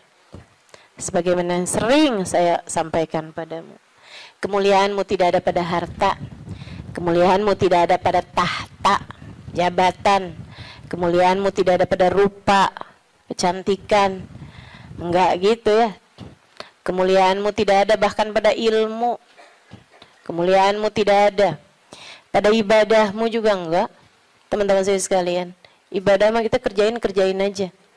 Tapi bukan berarti kamu udah ibadah terus kamu jadi mulia, enggak gitu juga. Kemuliaanmu ada pada Allah Subhanahu wa taala. Allah berikan kepada siapapun yang Dia kehendaki. Makanya nyari mulia, deketi Allah. Deketi Allah. Mudah-mudahan kita tidak dihalangkan untuk bisa dekat dengan Allah Subhanahu wa taala. Itu zuhud, teman-teman. Suatu hal yang perlu banget buat kita minta. Ya. Katanya Imam Ghazali, kalau buat zuhud kayak zuhudnya orang-orang dulu, kayak zuhudnya para sahabat, oh kamu nggak sanggup tuh. Kamu nggak sanggup. Menjadikan semuanya buat Allah, kayak yang saya ceritain kemarin tentang Syaiban Ar-Ra'i. Semua kambing milik Allah Subhanahu wa taala. Dimauin sama Allah, kita kasihin. Begitu kan? Kita nggak benar-benar punya, katanya Syaiban. Ini kalau mau zuhud-zuhud kayak orang-orang dulu gitu rada berat, teman-teman. Akan tapi kata Imam Ghazali, buat kalian ada dua aja dah zuhudnya. Gimana tuh Imam? Zuhud buat kalian dua aja. Yang nggak punya jangan tertarik, yang nggak punya jangan minta, jangan tertarik, jangan nggak ada urusan, gitu ya. Sama yang barang yang kita nggak punya, sama perkara yang kita nggak punya, kamu nggak usah minta, kamu nggak usah tertarik. Yang ada jangan dinikmati sendirian. Dunia yang kamu punya jangan dinikmati sendirian, bagi kepada yang lain. Yang kamu nggak punya nggak usah minta. Bahkan kepada yang punya, yaitu Allah Subhanahu wa taala. Yang kamu nggak punya nggak usah tertarik gitu. Ustazah, jadi kita minta sama Allah pun juga nggak usah Ustazah. Ya kalau kamu nggak sanggup minta sama Allah aja lah. Begitu kan? Minta sama Allah. Jangan sampai minta sama orang. Jangan minta sama suami. teman-teman saya Ustazah serius nih nggak minta sama suami. Ih, saran saya begitu. Kalau kamu mau ikut saya, saran saya begitu. Saya alhamdulillah sampai sekarang kayaknya hampir nggak pernah minta sama suami. Alhamdulillah. Ya Ustazah kan ada duitnya banyak. Ya sekarang duit saya banyak teman-teman. Sekarang duit saya banyak. Ini saya ceritain ya, sekedar tahaddusan bin ni'mah. Sekedar tahaddusan bin ni'mah. Saya itu pulang dari Tarim teman-teman, nggak kenal duit. Saya itu kenal dari Tarim, itu bolak-balik pergi-pergi kemana-mana kagak bawa duit. Masya Allah. Sampai suami sih ketawain saya dulu. Pernah gitu satu waktu saya pergi majelis. Teman-teman pasti nggak tahu tuh, zaman saya belum terkenal. Tahun 2003, tahun 2002 gitu kan. Saya pernah ada majelis maulid. Banyak dulu majelis maulid yang saya hadir nggak diminta bicara, banyak. Saya berulang kali hadir di Al-Hawi nggak diminta bicara. Ya hadir aja nggak apa-apa. Kenapa emang? Kita ngarep berkah teman-teman. Ustazah kalau sekarang hadir di Al-Hawi nggak diminta bicara, hadir apa enggak? Ya hadir lah. Beberapa tahun yang lalu juga saya hadir di Kuitang nggak diminta bicara, nggak apa-apa. Kenapa emang? Kenapa emang? Lah kenapa kamu yang repot? Kenapa tuh? Repot kamu? Kalau saya nggak diminta bicara kamu repot? Nggak apa-apa teman-teman. Emang kenapa? Kita dapat berkah dari hadir. Kita dapat ilmu dari yang menyampaikan. Kan begitu? Kalau kita diminta bicara, ya bicara. Kita diminta nggak bicara, ya nggak usah pengen bicara. Biasa aja. Diminta diam, kita diam. Diminta bicara, kita bicara. Kan begitu. Hamba Allah subhanahu wa ta'ala. So itu sekalian saya muliakan. Ala kulli hal. Gitu ya. Enggak, saya cuma mau bilang aja, maksudnya bahwa yang sekarang kamu kenal itu dulunya juga nggak dikenal, kan begitu ya? Sekarang Habib Umar bin Hafid misalnya gitu, siapa orang nggak kenal sama Habib Umar bin Hafid, ya kan? Apakah pernah ada masanya Habib Umar nggak dikenal? Banyak, panjang masanya Habib Umar juga nggak dikenal, gitu. Jadi biasa-biasa aja. Yang masalah itu adalah rasa hati kita. Ini memang nih kelas-kelasnya ulama yang nggak kenal istilah star syndrome. Mudah-mudahan Allah karuniakan teman-teman. Untuk orang-orang semacam saya ini mudah-mudahan Allah karuniakan. Jangan sampai tuh kena penyakit yang namanya star syndrome ya. Kayak tahu kan maksud saya? Ini sekali lagi tahadutsan bin ni'mah ya. Meskipun tuh waktu saya sebut star syndrome tuh ada juga tuh nenek-nenek di sini nggak ngerti. Tapi dia mau nanya bingung kan? Nggak usah dipikirin Melulun, nggak usah. Iya. Sehingga sekalian.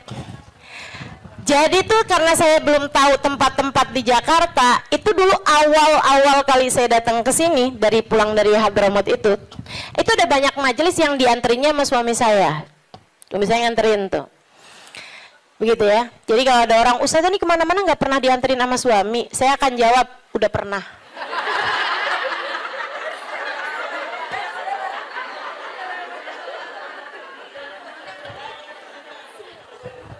Udah pernah, tenang, nggak usah kamu sok-sokan bikin iri saya, jemput sama suami gitu kan.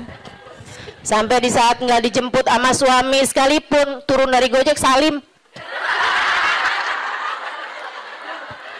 Gara-gara kebiasaan dianterin sama suami.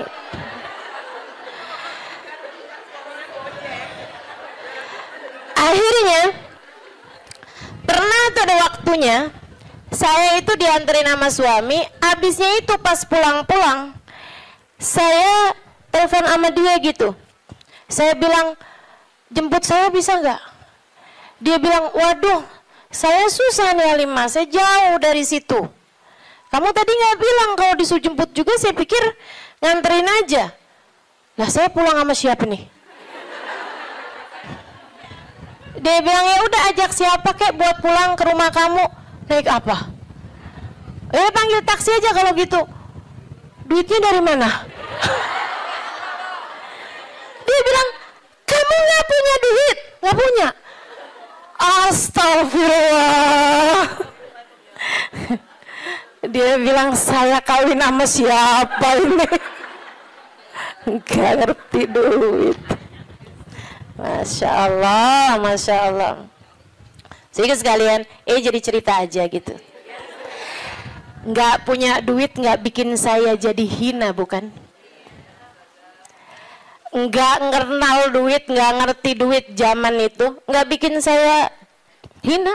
Sehingga sekalian, sekarang saya punya duit, nggak bikin saya jadi tambah mulia. Enggak, cuman jadi lebih gampang aja kalau nyari taksi. Kalau nggak ada yang nganterin, meskipun juga nggak perlu naik taksi ya sekarang, alhamdulillah. Jadi sekalian yang saya muliakan, jadi itu kayak begitu gitu kan, urusan dunia nih nggak bikin kita jadi tambah mulia, nggak bikin kita jadi tambah hina. Kemarin tuh belum berapa lama yang lalu, Habib Umar ada cerita teman-teman, ada cerita gini nih, kata Habib Umar, marat alayya iyam. Habib Umar, pernah berlalu beberapa hari, bahkan beberapa bulan dari masa kehidupan saya, ma fi jaybi illa 3,000 riyal. Dia bilang, saya nggak punya apa-apa di kantong saya selain 3.000 riyal. 3.000 riyal sama dengan 15.000 duit kita. Main di ghairah. Saya nggak punya selain daripada itu, kata Habib Umar. Cuma 15.000 perak tuh. Berhari-hari, berminggu-minggu, berbulan-bulan. Kata Habib Umar bin Hafid, apakah berkurang kemuliaan seseorang karena nggak punya duit? Apakah berkurang nilai saya gara-gara cuman punya 15.000 itu? Nggak berkurang. Dunia teman-teman tidak memuliakan seseorang. Habib Umar, saya saksinya. Hubabah Nur, Habib Umar, yang ada seberapa dikeluarin, ya udah dikeluarin gitu.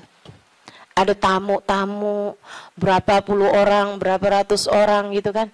Yang ada pun punya, keluarin. Itu nggak ada hitung-hitungan sama urusan duit. Hubabah Nur itu teman-teman saya sekalian, karim banget, dermawan banget. Beliau itu bahkan kan tinggal di kota Tarim, orangnya miskin-miskin. Banyak di antara mereka tuh yang kayak melahirkan gitu kan, terus nikah apa segala macem, itu pada nggak punya duit. Mereka itu di kota Tarim kalau nggak punya duit, datangnya ke Hubabah Nur. Hubabah Nur kasih kepada mereka. Sehingga sekalian yang saya muliakan, sampai Hubabah Nur nih ceritain, bukan Hubabah tentu saja ya, cerita orang yang khidmah di rumahnya Hubabah. Itu teman-teman saya sekalian sampai punya stok di dapur beliau, atinya kambing, atinya unta gitu ya, itu beliau stokin di freezernya beliau. Buat siapa? Buat perempuan Tarim yang melahirkan nggak punya duit biar bisa makan yang bergizi. Pikirin sama Hubabah ya, Hubabah setiap kali ini gitu, ada uang, ntar beli ini, beli itu, beli ini, beli itu. Yang dipikirin orang mulu tuh, subhanallah, subhanallah. Itu orang mulia, emang mulia teman-teman. Orang mulia itu emang orang mulia. Tuh Bapak Nur, orang mulia.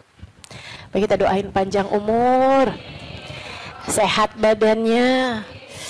Karena kita ini masih belum sanggup ditinggalin sama beliau. Saya terutamanya, nggak sanggup saya. Bayangin Hubabah nggak ada gitu, bayangin Habib Umar nggak ada gitu. Ya Allah, mudah-mudahan Allah panjangkan umur beliau insya Allah. La ilaha illallah. Tuh, yang ada dibagi, yang nggak ada nggak usah dicari, ya kan? Yang nggak ada nggak usah dicari, nggak usah tertarik, nggak usah minta bahkan sama suami. Saran saya gitu. Nggak usah minta sama suami, jangan sandarkan rezekimu sama suamimu. Jangan. Makanya kalau doa urusan rezeki itu teman-teman, nggak usah gini loh. Ya Allah banyakin rezekinya suamiku ya Allah gitu. Biar bisa ngasih aku gitu. Jangan teman-teman. Doa aja ya Allah karuniakan rizki kepadaku atau kepada kami deh gitu. Nggak usah kamu sandarkan rezeki kamu tuh sama suami walaupun yang kerja suami. Karena itu namanya ngatur rezekinya yang dari Allah tuh kayak harus lewat suami gitu. Padahal kan nggak kayak gitu. Tapi kan selama ini kayak gitu. Yaudah doain dia, doain kamu juga gitu. Ya Allah karuniakan kepada kami rizki yang halalan, thayyiban, mubarakan, mencukupi kami. Begitu kan? Untuk kehidupan kami. Begitu kalau mau minta urusan rezeki sama Allah. Meskipun para ulama-ulama yang zuhud-zuhud, minta sama Allah aja enggak teman-teman. Minta nih urusan dunia sama Allah aja enggak. Minta sama Allah aja enggak. Urusan dunia, oh enggak. Kami tidak meminta kepada yang punya, bagaimana mungkin kami memintanya kepada yang enggak punya. Itu katanya Sayyidina Salim. Saya juga sering cerita ini. Cucunya Sayyidina Umar bin Khattab. Namanya Syekh Salim, Sayyidina Salim. Saudara sekalian, beliau nih Sayyidina Salim ini ulama terkemuka di kota Madinah, di kota Mekah. Kota Mekah. Satu waktu khalifah lagi haji. Khalifah tuh raja, presiden, ya, di atasnya presiden bahkan. Karena dia mengepalai negara-negara yang ada dalam khilafah Islamiyah. Gitu.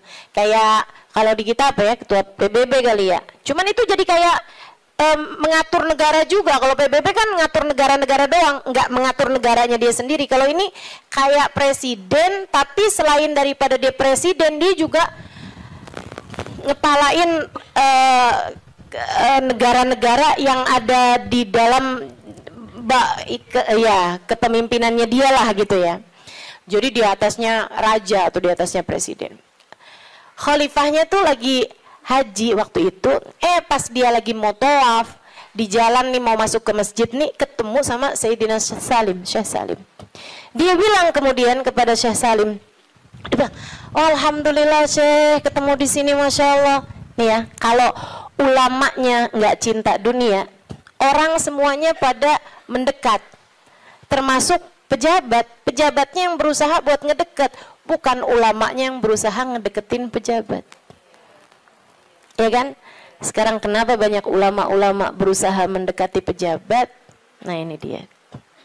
Padahal menurut saya jabatan ulama tuh di atas jabatan pejabat.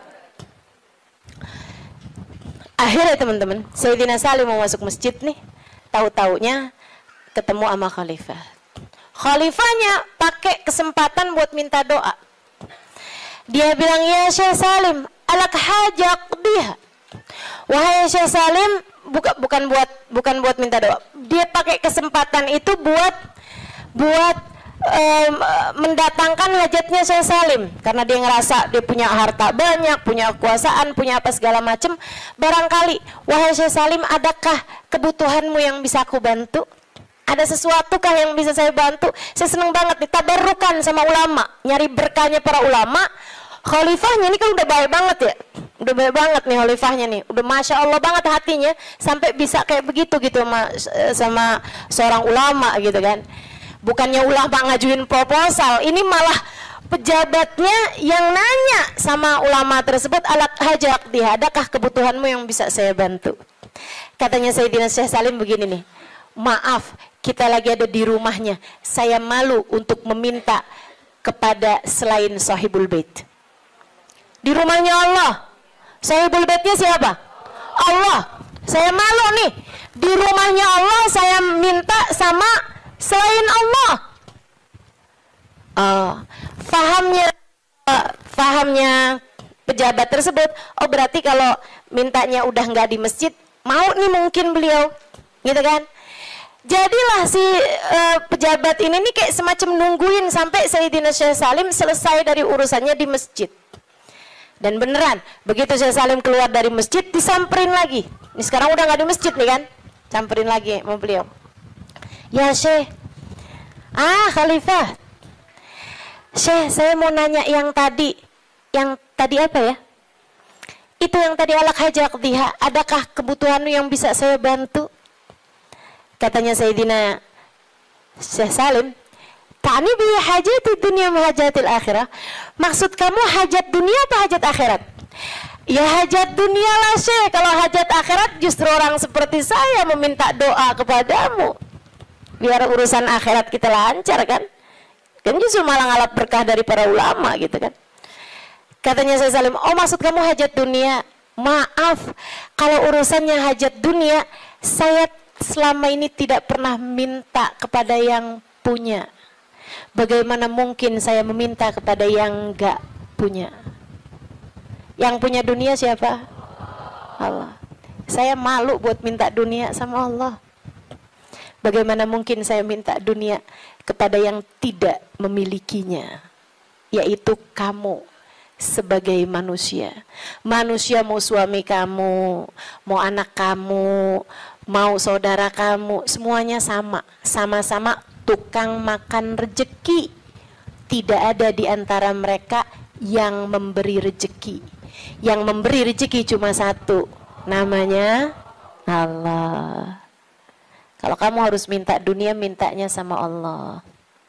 Kalau kamu harus minta dunia, ya, kalau kamu harus minta dunia, mintanya sama Allah.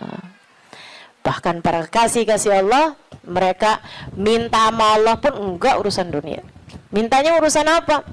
Mintanya urusan kebersihan hati, mintanya urusan kelezatan ibadah, mintanya urusan kehusyuan sholat, mintanya urusan keikhlasan berbuat, mintanya selamat hidup dunia, selamat hidup akhirat, mintanya husnul khatimah, mintanya tetap iman Islam, mintanya rahmat, mintanya syafaat, dan lebih daripada itu semua mereka minta cinta. Mereka minta cinta. Cinta kepada Allah, cinta kepada Rasulullah. Tidak ada yang seperti majelis maulid dalam rangka ngangkat kesulitan. Nggak ada yang seperti majelis maulid dalam rangka mengangkat kesulitan-kesulitan yang ada dalam hatimu. Ngangkat kesumpekan, caranya duduk hadir di majelis maulid. Lihat bagaimana Allah angkat kesulitanmu, bagaimana Allah mengangkat kesumpekanmu. Kenapa bisa gitu? Assalamualaikum warahmatullahi wabarakatuh. Alhamdulillah, wassalatu wassalamu ala Rasulillah Muhammad ibn Abdillah wa ala alihi wa sahbihi wa man walah. Subhanaka la ilma lana illa ma 'allamtana innaka antal alimul hakim. Rabbi syrah li sadri wa yassir li amri wahlul 'uqdatan min lisani yafqahu qawli, amma ba'du. Alhamdulillah, hari ini Allah izinkan kita menghadiri perayaan Maulid Nabi Muhammad sallallahu alaihi wasallam. Nikmat besar dari Allah Subhanahu wa taala. Nikmat besar dari Allah Subhanahu wa ta'ala. Waktu saya sampaikan kepada guru saya Hubabah Nur, saya bilang, Hubabah, doakan saya bikin acara maulid. Beberapa tahun silam saya telepon beliau, saya bilang doakan acaranya berkah. Beliau bilang, Halimah, hadhihi ni'mah 'azimah tahtaj ila syukri. Beliau bilang, Halimah, nikmatnya bisa buat majelis maulid, bahkan nikmat untuk sekedar hadir majelis maulid adalah nikmat besar yang harus disyukuri. Yang kalau disyukuri Allah janji, la in syakartum la azidannakum. Kalau disyukuri bakal ditambahi. Kalau kita syukuri, kita hargai nikmat kita hadir di majelis maulid, insya Allah Allah tambahi tahun-tahun depan tetap bisa bikin majelis maulid. La in syakartum wala in kafartum. Tapi kalau kamu ingkari, kalau kamu menganggapnya sebagai kenikmatan kecil, kalau kamu menganggapnya sebagai ya daripada nganggur di rumah, ya daripada tidur mendingan deh dengerin ada orang bikin majelis maulid, kamu tidak menghargai kenikmatan tersebut. Inna azabi lasyadid. Sesungguhnya azab Allah sangat besar. Wa awwalul azab, dan awal azabnya tersebut adalah raf'un ni'mah, adalah diangkatnya kenikmatan tersebut sehingga di masa-masa berikutnya kita tidak ditakdir Allah untuk hadir majelis maulid kembali. Na'udzubillah. Ibu kalau umur ibu sampai tahun depan pengen hadir lagi apa enggak? Adik-adik kalau tahun depan umur panjang mau hadir lagi apa enggak? Masyi kama majma'il maulid yujallil kurub, kata Habib Ali Habsyi. Tidak ada yang seperti majelis maulid dalam rangka ngangkat kesulitan.